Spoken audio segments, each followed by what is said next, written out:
Hello my dear friends, कैसे हो आप लोग। उम्मीद करता हूँ आप लोग अच्छे और स्वस्थ होंगे। आज के इस वीडियो में हम लोग आरपीएफ एग्जाम 2019 में गणित से पूछे गए सभी प्रश्न को एकदम बेसिक से समझेंगे। आज का ये क्लास प्रीवियस ईयर क्वेश्चन का चौथा प्रैक्टिस क्लास है। अगर आपने इससे पहले के क्लास को नहीं देखे हैं तो डिस्क्रिप्शन में लिंक दिया गया है, उस लिंक पे क्लिक करके उस क्लास को भी देख लीजिए। तो चलिए हम लोग आज के क्लास को शुरू करते हैं। पहला क्वेश्चन है, राम और राज की आयु का अनुपात 4:5 है। यदि उनकी आयु का योग 162 है तो उनकी आयु में अंतर ज्ञात कीजिए। देखिए, राम की आयु का अनुपात आपको दिया गया है 4 है और राज की आयु का अनुपात 5 है। आपसे कहा गया है इन दोनों की आयु का योगफल 162 है। तो रेशियो में इन दोनों का सम कितना हो जाएगा? तो रेशियो में इन दोनों का सम हो जाएगा 9। इस 9 का वैल्यू आपको दिया गया है 162। 9 से काटेंगे 162 कट जाएगा 18 बार में। एक यूनिट का वैल्यू निकल के आ जाएगा 18। आपसे पूछा गया है तो उनकी आयु में अंतर ज्ञात कीजिए। इन दोनों की आयु में अंतर है 1 का। इसी 1 का वैल्यू निकल के आया है 18, यानी इन दोनों की आयु में अंतर हो जाएगा 18 वर्ष का। ऑप्शन ए हो जाएगा सही आंसर। अगला क्वेश्चन नंबर 2 है, एक राशि को 12% प्रति वर्ष की साधारण ब्याज दर पर निवेश करने पर 5 वर्ष बाद 3,960 रुपया ब्याज प्राप्त होता है। तो निवेशित राशि ज्ञात कीजिए। देखिए, 1 साल का ब्याज है 12%, तो 5 साल का निकालने के लिए सिंपल इसको 5 से मल्टीप्लाई करेंगे। 5 साल का ब्याज हो जाएगा 60%। इस 60% का वैल्यू आपको दिया गया है 3,960 रुपया। ठीक है, आपसे पूछा गया है तो निवेशित धनराशि ज्ञात कीजिए। निवेशित धनराशि हो जाएगा 100%। इस 100% का वैल्यू आपसे पूछा गया है। इसका वैल्यू निकालने के लिए इसके सामने जो वैल्यू है उसको पहले लिखेंगे, यानी 100 आ जाएगा ऊपर, नीचे आ जाएगा 60, मल्टीप्लाई में संख्या आ जाएगा 3,960। 0 से 0 कट जाएगा, 6 से काटेंगे 396 कट जाएगा 66 बार में। 66 को जब 100 से मल्टीप्लाई करेंगे तो 100% का वैल्यू निकल के आ जाएगा 6600, यानी निवेशित धनराशि हो जाएगा 6600। ऑप्शन बी हो जाएगा सही आंसर। अगला क्वेश्चन नंबर 3 है, 5 संख्याओं का औसत 117 है। किसी एक संख्या को हटा देने के बाद औसत वही रहता है, तो हटाई गई संख्या ज्ञात कीजिए। देखिए, औसत बराबर होता है योगफल बटे कुल संख्या, तो योगफल बराबर हो जाएगा औसत मल्टीप्लाई में कुल संख्या। ठीक है, आपको 5 संख्याओं का औसत दिया गया है 117 है, तो इसका योगफल निकालने के लिए सिंपल मल्टीप्लाई करेंगे। योगफल निकल के आ जाएगा 585। आगे आपसे कहा गया अगर इस संख्या में से एक संख्या को बाहर निकालते हैं तो फिर भी इसका औसत सेम रहता है, तो 4 संख्याओं का योगफल निकल के आ जाएगा 468। आपसे पूछा गया है तो हटाई गई संख्या ज्ञात कीजिए। तो हटाई गई संख्या हो जाएगा इन दोनों का अंतर। अंतर निकालने पे संख्या निकल के आ जाएगा 117, यानी हटाई गई संख्या हो जाएगा 117। अगला क्वेश्चन नंबर 4 है, जब किसी वस्तु को 153 रुपया में बेच दिया जाता है तो इस पर 10% की हानि होती है, तो वस्तु का लागत मूल्य ज्ञात कीजिए। देखिए, एक वस्तु को 10% की हानि पर बेचा जाता है, इसका मतलब वस्तु को कितना रुपया में बेचा जाता है? तो इसके लिए सिंपल 100 में से 10 को घटाएंगे, यानी वस्तु को 90% में बेचा जाता है। इस 90% का वैल्यू आपको दिया गया है 153 रुपया, तो बराबर में आ जाएगा 153। आपसे पूछा गया है तो वस्तु का लागत मूल्य ज्ञात कीजिए। तो किसी भी वस्तु का लागत मूल्य 100% होता है। इस 100% का वैल्यू आपसे पूछा गया है।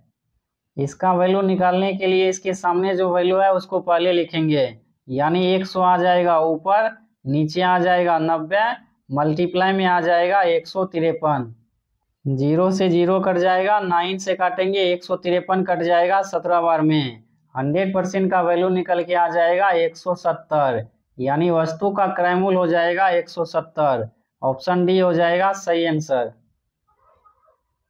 अगला क्वेश्चन नंबर 5 है, साधारण ब्याज दर पर निवेश किए गए 7800 रुपया पर 12% प्रति वर्ष की दर से 4 वर्ष बाद प्राप्त होने वाली राशि ज्ञात कीजिए। देखिए निवेशित धनराशि आपको दिया गया 7800 रुपया और 1 साल का रेट दिया गया है 12%। तो 4 वर्ष में कितना हो जाएगा? तो 4 वर्ष में हो जाएगा 48%। आपसे पूछा गया है टोटल अमाउंट कितना होगा। तो टोटल अमाउंट निकालने के लिए 7800 का निकालेंगे 148%, क्योंकि मिश्रधन में 100% मूलधन होगा और 48% ब्याज होगा। तो टोटल अमाउंट हो जाएगा 148%। ठीक है, परसेंटेज को हटाएंगे, नीचे आ जाएगा 100। 00 से 00 कट जाएगा। 78 मल्टीप्लाई में संख्या आ जाएगा 148। 78 गुना 148 करेंगे, टोटल अमाउंट निकल के आ जाएगा 11,544। ऑप्शन बी हो जाएगा सही आंसर। अगला क्वेश्चन नंबर 6 है, धातु के एक टुकड़े का मूल्य 135 रुपया से बढ़ाकर 162 रुपया कर दिया जाता है, तो इसके मूल्य में कितने प्रतिशत की वृद्धि हुई है? देखिए एक धातु का कीमत 135 रुपया से बढ़ाकर के 162 रुपया कर दिया जाता है, तो कितना रुपया बढ़ाया जा रहा है? तो 135 से 162 हुआ है तो 27 रुपया बढ़ाया गया है। 27 रुपया बढ़ाया जा रहा है 135 पे, तो 135 आ जाएगा नीचे। परसेंटेज लगाने के लिए सिंपल इसको 100 से मल्टीप्लाई करेंगे। 27 से काटेंगे 135 कट जाएगा 5 बार में, इस 5 से 100 कट जाएगा 20 बार में, यानी 20% बढ़ जाएगा। ऑप्शन बी हो जाएगा सही आंसर। अगला क्वेश्चन नंबर 7 है, एक ट्रेन 37 मीटर पर सेकेंड की गति से चलते हुए एक सिग्नल को 11 सेकेंड में पार कर जाती है, तो ट्रेन की लंबाई ज्ञात कीजिए। देखिए ट्रेन की लंबाई मान लेते हैं r है। ट्रेन की लंबाई बराबर हो जाएगा दूरी। दूरी बराबर होता है चाल गुना समय। चाल आपको कितना दिया गया है? तो चाल आपको दिया गया है 37 मीटर पर सेकेंड और समय आपको दिया गया है 11 सेकेंड। तो ट्रेन की लंबाई निकल के आ जाएगा 407 मीटर। ऑप्शन डी हो जाएगा सही आंसर।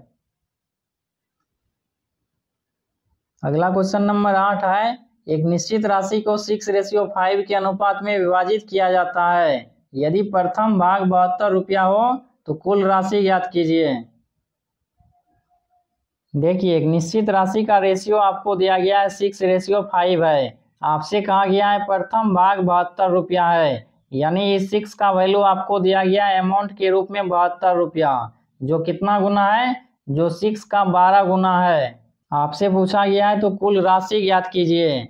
टोटल अमाउंट हो जाएगा इन दोनों के रेशियो के सम का 12 गुना। इन दोनों के रेशियो का सम हो जाएगा 11, इसको मल्टीप्लाई करेंगे 12 से, तो टोटल अमाउंट निकल के आ जाएगा 132। ऑप्शन सी हो जाएगा सही आंसर।